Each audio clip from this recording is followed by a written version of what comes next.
бид энэ хэсэгтээ цахилгаан электроникийн инженер Чинбатыг студид уран ярилцах гэж байна. За сайн байна уу? Танд өнөөдрийн мэд төргийн өглөөний мэд. Өглөөний мэд. Сайхан амарсан уу? Сайхан амарлаа. За. Төвжрэл хэр байна?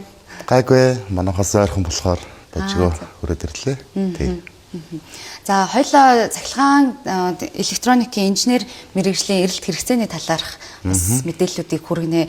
Ер нь та яг энэ мэргэжлэр яг ингээд одоо ажлын энэ мэргэжлийг сонгоё гэдгийг сонголтыг хизээнээс хийсэн. Яагаад энэ мэргэжлийг сонгох гэсэн хоёлаа яриагаа эхлэе. За миний хувьд бол шинжлэх ухааны технологийн их сургуулийг би уурхайн цахилгаан инженер электроник чиглэлээр бол төгсөжсэн анх 2014 онд.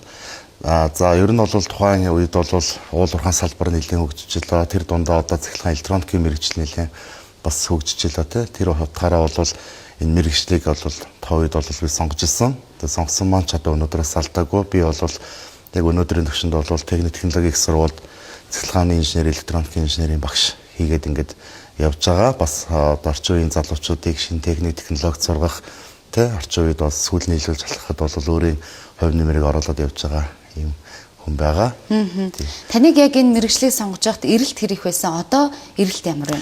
За ер нь бол яг биднийг одоо мэргэжил сонгож авах тэр үед бол нэг хайхтар одоо яг энэ мэргэжил бол эрэлттэй, энэ мэргэжил бол тэргүүлэх мэргэжилч гэдэг юм уу те. Аав ээж маань одоо энэ мэргэжлэр суралцах ёстой ч гэдэг юм уу. Яг тийм юмыг бол зөвлөн тусалдаг үйлчлэг их бага байлаа. Одоо бол яг одоогийн үеийн төгсөгч нарт бол илүү их одоо нэг ажил мэргэжлийн чиг баримжаа олгох одоо зөвлөх үйлчлэгээнүүд нэлээдгүй бий болсон байд. Одоо өчигдөр гихтэлтэй төв талбай өнгөрсөн 7 хоног гэхэд төв талбай дээр одоо Улаанбаатар Идэв Экспо гэдэг том экспонууд зохион байгуулагдчихэв. Тэгээ энэгээр юу хэлж ийнө гэхээр ямар мэргэжлэр сурвал ямар одоо мэдлэг, ямар ур чадварыг авч чадах юм, энэ нийгэмдээ ямар хэрэгцээтэй хүн болох юм гэдгийг тэр сургууль хөтөлбөрүүд одоо мэдээлэл өгж ингэж байгаа нь хүүхдүүд өөрөө энэ мэргэжлийн мэдээлэлд нээлттэй болж байна. Тэгээд цаашлах юм бол хүүхэд ямар мэргэжлийг сонгуульд би ирээдүйн амьдралд те өөрийгөө одоо илүү сайн бэлдэж чадах юм бэ гэдэг чиглэлийг авч байгаа нь бол томоохон давуу тал болж байна гэж харж байна л да. Тэгээ ер нь ахаа манай Монгол улсын боловсролын яам, за боловсролын магадлал итгэмжлийн үндэсний зөвлөл гэдэг байгууллагууд байдаг. Тэгээ тэдгээр байгууллагууд болвол өөрөө Монгол улсад эрэлттэй болон тэргүүлэх мэргэжлийн жагсаалтыг гаргасан байдаг. Тэр дотор бол цахилгаан электроникийн инженерүүд бол эрэлттэй болон тэргүүлэх мэргэжилд бол багтсан байдаг. Тэгээ энэ нь бол манай Монгол улсад нэн шаардлагатай илүү их хөгжингүү байгаа мэргэжлүүдийн тоонд орж ийнэ л гэсэн үг тий. Цахилгаан электроник инженер мэргэжлийн ер нь суур ур чадвар нь ямар ур чадвар байх ёстой вэ? За ерөнхийдөө бол яг одоо хүүхдүүд бол мэргэжил сонгоод ирэхдээ те аав ээж ч юм уу манай хүүхдний гараар юм хийх чадвартай одоо цаг ингээл задлал байдаг скул нь жижигхэн одоо нөгөө өөр удирдлагатай машинуудыг задлал эргээж огсрох юм юутай чадвартай ч гэдэг юм уу те скул янз бүрийн юм цахилгаан лего тоглоомуудыг эвлүүлэх юм гарын урд үүтэй ийм илүү их сонирхолтой ч гэдэг юм уу те ер нь бол тэртлийн одоо ур чадварууд илүү их давмгайлсан байдаг.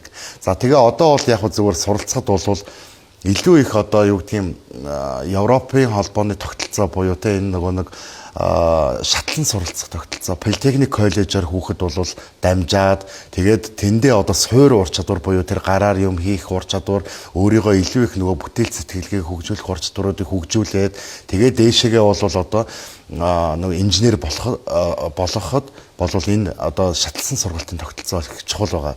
Тэгээд тэр нь одоо юунд их чухал юм бэ гэхээр ирээдүйд би одоо электроникийн инженер боллоо гэхэд миний доотлын албан тушаалтны хүнтэй цахилгаанчин гэдэг хүн юу хийдгийг, туслах хүн юу хийдгийг гэдгийг мэддэг хүн чинь өөрөө ирээдүйд илүү их одоо сайн бүтээл, бүтээгдэхүүн, шинэлэг инновацлог одоо бүтээгдэхүүнүүдийг гаргахад илүү их өөрийг оюун тархи ажиллуулж чаддаг юм болоо те. Тэгээд тэн дээр бүтээл сэтгэлгээгээр хандж чаддаг юм болоо гэдэг нэг ийм бодлоос нь одоо явдаг. Тэгэхээр бид өдөр тутамдаа хэрэгжилж байгаа одоо технологиудын ард энэ цахилгаан электроник бас холбогдолтой. Яг ямар технологитой технологийн ард энэ таны мэргэжил холбогдож байна? Одоо бидний өдөр тутмын хэрэгжилж байгаа цахилгаан бараа одоо гэр ахуйд хэрэгжилж байгаа цахилгаан тоног төхөөрөмж үзэж байна. За аж амьдрал дээр хэрэгжилж байгаа одоо бидний энэ таны барьсан байгаа лэптоп ч байна тий. Гэхдээ эдгээр бүгдээрээ арталт нь одоо цахилгаан чип тий одоо мэдрэгчүүд тэгэл одоо дамжуулагчууд, хувиргагчууд гэдэг ингээд маш олон юм цахилгааны жижиг одоо төхөөрөмжүүд ажилладаг. Яг нь зүгээр ерөнхий одоо ОБМ-аар наваад үзэх юм бол цахилгааны инженер бол илүү их том одоо өргөн хүрээнд ингээд том тоног төхөөрөмжүүдтэй харьцаж ажилладаг бол электроникийн инженер бол илүү их одоо юу гэдэг жижиг бичил мини одоо төхөөрөмжүүдтэй ажилладаг. Дээрээс нь бол програмчлал буюу логик контроллер дандаа юмыг програмчлаж идэг те. Илүү их одоо сүүлийн үед болвол автоматжуулалт электроникийн инженерүүд илүү их хосож ажилладаг болсон байдаг ч юм уу. Ягаад тэгэхээр үйлдвэрийн технологиг бол автоматаар удирдах тэрний цаанд маш олон жижиг одоо электроникийн төхөөрөмжүүд ажиллаж идэг. Тэрийг бол одоо програмчилж идэг энэ инженерүүд бол одоо хэрэгцээтэй байна л да. Тэгээ яг хөө дэлхийд бол хамгийн эрэлт хэрэгцээ ихтэй 25 мэргэжлийг бол зарласан байгаа. Тэрний одоо 5-д нь байна уу те цахилгаан электроникийн инженер бол орсон байгаа. Тэгээ энэ жилийн тухайд харахад бол те. Тасаа яриандаа хэлсэн шүү дээ. Ер нь яг энэ мэргэжлэр сонгон суралцах гэж байгаа хүүхдүүдийн суур зур чадварт бол сэтгэн бодох, за бүтээлч байдал бол бас нэлээдгүй шаарддаг гэж хэлсэн. Тэгэхээр та ер нь яг энэ салбарт орж ажилласнараа бас ямар өөрийн бүтээлч санааг дэвшүүлэн ямар нэгэн шинэ одоо технологиг үүсгэсэн байгаа юу?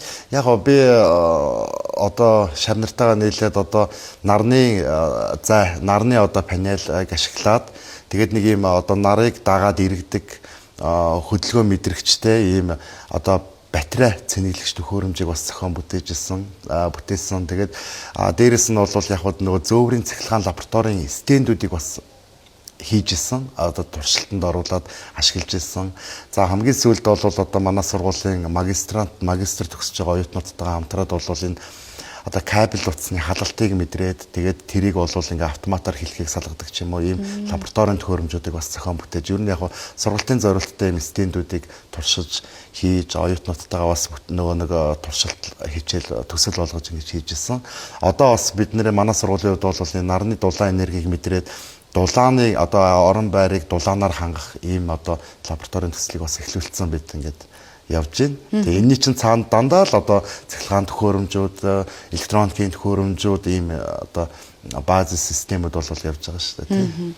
Гой сонирхолтой юм. Одоо зарим мэргэжлийн хувьд ингэдэг шүү дээ. 4 жилийн хугацаанд бид онлоо үзэж хагаад яг ажлын байран дээр гараад тэр одоо практикаар сурдаг тохиолдол байдаг. Гэтэл таны мэргэжил болохоор яг оюутан байх цаг хугацаанд лабораториор хичээлүүдэд үзэж гин. Энэ нь их сонирхолтой санагдлаа. Хичээлийн үйл явцаа та бас дэлгэрүүлээд одоо яг мэргэжлээ сонгох гэж байгаа хүүхдүүд байгаа шүү дээ. Дундаагийн би яг ямар мэргэжлээр сурах уу гэж байгаа хүүхдүүд оюутан цаг ахуйдаа ер нь ямар хичээл үзэхээ бас мэдэж болох уу? Болно одоо жишээлх юм бол микропроцессing техник, хүчний электроник хувиргах техник, үйлдвэрийн системийн автоматжуулалт гэдэг ингээд маш олон төрлийн нарийн. Тэгээ ер нь яг зөвөр хичээлийн одоо хөтөлбөрийн хувьд бол мэрэгжлийн суурь хичээл, мэрэгшүүлэх хичээл гэдэг ингээд үздэг л дээ одоо 2 дугаар курстэй нэг бага мэрэгжлийн суурь хичээл үзэл 3 дугаар курсээс мэрэгжлийн одоо хичээлүүд үзэл ингээл нарийсаад явдаг. За ер нь яг зөвөр мэрэгжил сонгож байгаа хүүхдүүд энэ төрлийн хувьд бол орчин үед мэрэгжлийн чиг баримжаа олгох зөвлөх үйлчлэгээнүүд нэлээдгүй бий болж байна. Манай сургуулийн хувьдчдэр за яг үндсэн одоо инженер техникийн чиглэлээр бэлдэж байгаа шинжилгээ ухааны технологийн сургуулийн хувьдчдэр бид бол одоо ирээдүйд инженер болох байгаа хүүхдүүдийн донд маш их уралдаан тэмцээн зохион байгуулж байгаа. Тэр нь одоо юу гэдэг нь залуу зохион бүтээгч гэдэг юм уу? За одоо орчин үеийн шинэлэг инновац нэвтрүүлсэн суралцагч гэдэг юм уу те. Тэгээ тэр хүүхдүүд ингээд нөгөө сургууль дээр ингээд бүтээлээ бариад ирж байгаа. Дандаа юм нэг жижиг робот тэгээ дандаа нэг шинийг санаачилсан. Тэгээ тэнд дандаа цахилгаан электроникийн ийм ухтгуунууд чингсэн ийм хөөрхөн бүтээлүүд хийж ирж илээ. Тэгэхээр ер нь бол яг хүүхдүүд илүү ерөнхий боловсролын сургуульд суралцж байхдаа энэ нөгөө нэг хөдөлмөрийн хичээл гэдэг одоо хууч орж ирсэн те хичээлээрээ дамжуулаад илүү их одоо тийм автоматжуулалтын чиглэлийн робот одоо тийм юмнуудыг хийх их сонирхолтой болсон байна. Өөрснөө баг бүрдүүлээд чих сонирхолтой болсон байна те нисэх төхөөрөмжүүд дрон гэл ингээл маш олон зүйлд бас их гоё сонирхолтойс нь харагдчихжээ. Ер нь цахилгаан электроникийн инженер аль салбарт ажиллаж байна? Бүх салбарт. Бүх салбарт ажиллана. Яагаад гэхээр бид бол зөвхөн ерөнхий ОБМ-аар цахилгааны инженер гэдэг хүн бол бидний амьдрал бол өнөөдөр цахилгаан эрчим хүчгүйгээр төсөөлшгүй. Тэрний зам нь бол юу гэдэг вэ гэхээр цахилгаан төхөөрөмжүүд л байдаг байхгүй. Тэгэхээр цахилгаан төхөөрөмжүүд нийлжиж энэ эрчим хүчийг энэ одоо тоног төхөөрөмжүүдийг ажилуулж байгаа. Одоо бидний утас унаал хагарлаа гэхэд нэг чип маань шатдаг ч юм уу гэл ингээл дэлгэц харлал ингэхэд бид утасгүй болчихно те. Тэгэхээр тэрний цаана одоо цахилгаан мини одоо төхөөрөмж ажиллаж байна, электроникийн төхөөрөмж ажиллаж байна л гэсэн үг те. Тэгэхээр энэ бол өөрөө мөнхөд байх одоо маш чухал өндөр ач холбогдолтой ийм мэрэгжил юм аа.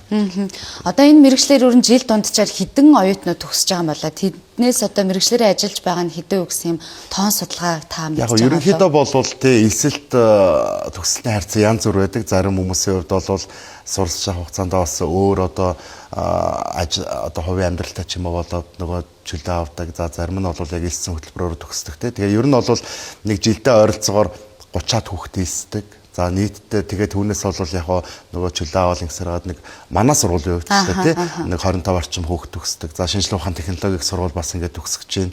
За одоо энэ компьютер хүрээ гээл дээд сургууль байна гэдэг ингээд ер нь яг электроникийн инженерийн сүлжээд бас их сургуулиуд бэлдэж байна. Монгол улсын их сургууль байна. Монгол улсын их сургууль бол ууган сургууль яг электроникийн инженерчлэлээр бэлддэг.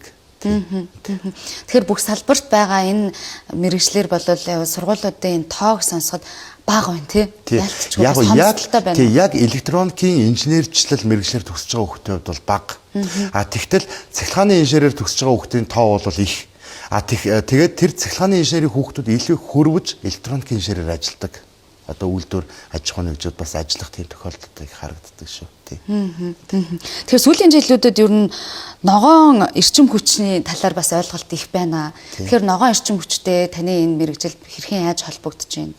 Яг гоо ерөнхийдөө бол одоо манай Монгол улс ч одоо нэгдсэн үндэсний байгууллага ЮНЕСКО-гоос зарласан одоо 17 зорилтын хүрээнд те бид нар бол одоо бүхий л талаараа ногоон байх хэрэгтэй юм байна гэдэг ийм ураа дэвшүүлсэн байгаа. Түүний нэг нь бол эрчим хүч байгаа.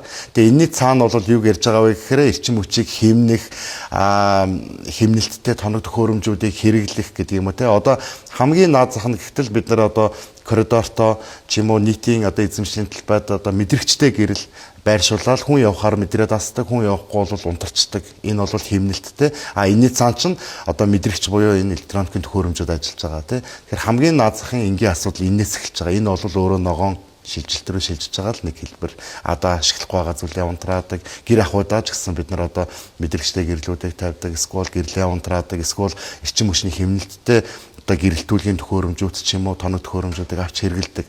За одоо ингээд хүргэгч аваад хэрэглэхэд хүргэгч чинь нүүрэн дээр нэг юм улаан ногоон шар өнгийн юм графикийн юм тэмдэглэгээ байдаг те. Тэр чинь тэгэл хідэн цаг ажиллаад энэ хүргэгч хідэн цагт нь зогсоод амрах уу, хідэн цаг үргэлжлээд ажиллах уу гэдгийг бүгдийг үзүүлэлтийг нэгээ заасан. Тэрнээс хамаарат эрчим хүчний ямар хэмнэлтийг таны одоо энэ гэрт ашиглаж байгаа хүргэгч авчиж гинэ гэдгийг ингээд үзүүлсэн байдаг ч юм уу те. Тэгэл энэ одоо тэрийг яваад сонгож авах нь хүртэл миний амьдралд одоо ногоон руу шилжиж байна. Ногоон эко орчныг бас үрдүүлж байна л гэдэг хэлбэр явж байгаа тийм.